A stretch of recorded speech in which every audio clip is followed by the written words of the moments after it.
నమస్తే, welcome to YoYo TV. Rayalaseema కర్ణాటకలను ఆనుకొని ఉండే మహబూబ్ నగర్ పార్లమెంట్ నియోజకవర్గంలో రాజకీయాలు ఎప్పుడూ హాట్ గానే సాగుతూ ఉంటాయి. దక్షిణ తెలంగాణలో పాగా వేయాలంటే మహబూబ్ నగర్ జిల్లా కీలకమనే సెంటిమెంట్ దశాబ్దాలుగా ఉంది. ఈ నేపథ్యంలో 2024 పార్లమెంట్ ఎన్నికల్లో అన్ని పార్టీలు ఇందుకు అనుగుణంగా ప్రత్యేక కార్యాచరణతో ముందుకు సాగుతున్నాయి.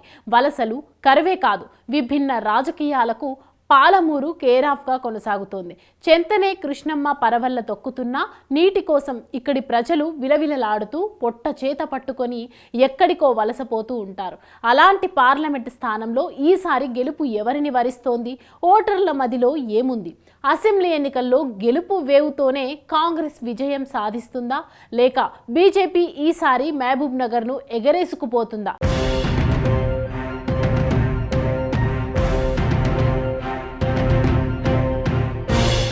ప్రస్తుతం మహబూబ్ నగర్ బీఆర్ఎస్ బలం ఎంత? ఉద్దండులైన S Jaipal Reddy, K Chandrasekhara Rao, AP Jitender Reddy, Mallikarjuna Goud, Rameshwara Rao వంటి వారిని పార్లమెంటుకు పంపిన గడ్డ మహబూబ్ నగర్. మేధావులు, విద్యావంతులు, ఉద్యోగులు, ఉపాధ్యాయులు, కార్మికులు, రైతులకు ఈ నియోజకవర్గం నిలవు. కాంగ్రెస్, తెలంగాణ ప్రజా సమితి, Janata party, Janata Dal, BJP, BRS వంటి పార్టీలు ఇక్కడి నుంచి గెలిచాయి. రెడ్డి, వెలమ సామాజిక వర్గాలదే తొలి నుంచి మహబూబ్ నగర్ పార్లమెంటు స్థానంలో ఆధిపత్యం చెలాయిస్తున్నాయి. 1952లో ఈ స్థానం ఏర్పడిన నాటి నుంచి కాంగ్రెస్ 10 సార్లు, బీఆర్ఎస్ 3 సార్లు, బీజేపీ 1 సారి, ఇతరులు 3 సార్లు మహబూబ్ నగర్ నుంచి గెలిచారు.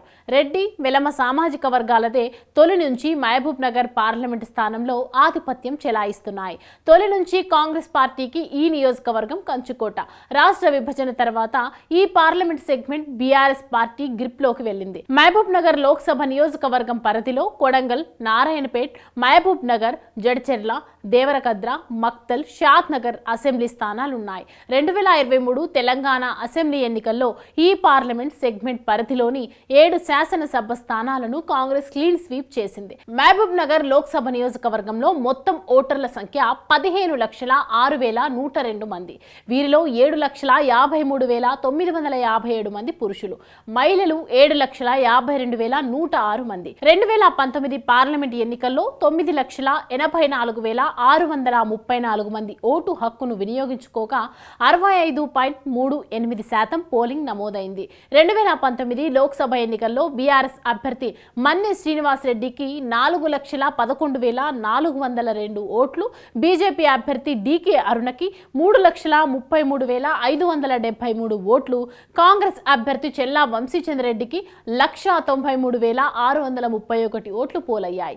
మొత్తంగా బీఆర్ఎస్ 77,829 ఓట్ల మెజారిటీతో మహబూబ్ నగర్ను కైవసం చేసుకుంది.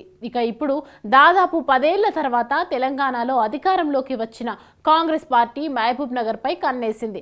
ఇక్కడ హస్తం పార్టీ గెలిచి దాదాపు 20 ఏళ్లు కావస్తోంది. చివరిసారిగా 2004లో కాంగ్రెస్ మహబూబ్ నగర్ లో విజయం సాధించింది.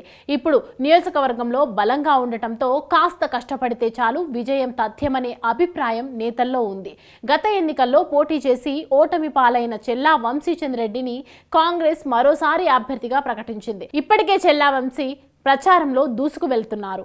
ఆయన మద్దతుగా మంత్రులు ఉత్తమ్, బట్టి, కోమటిరెడ్డి వంటి వారు కూడా సభల్లో పాల్గొని చెల్లాని గెలిపించాలని ప్రజలను కోరుతున్నారు. మరోవైపు తన కంచుకోటను కోల్పోరాదని బీఆర్ఎస్ సైతం కృతనిశ్చయంతో ఉంది. సిట్టింగ్ ఎంపీ మన్నె శ్రీనివాస్ రెడ్డికి టికెట్ ఖరారు చేశారు కేసీఆర్.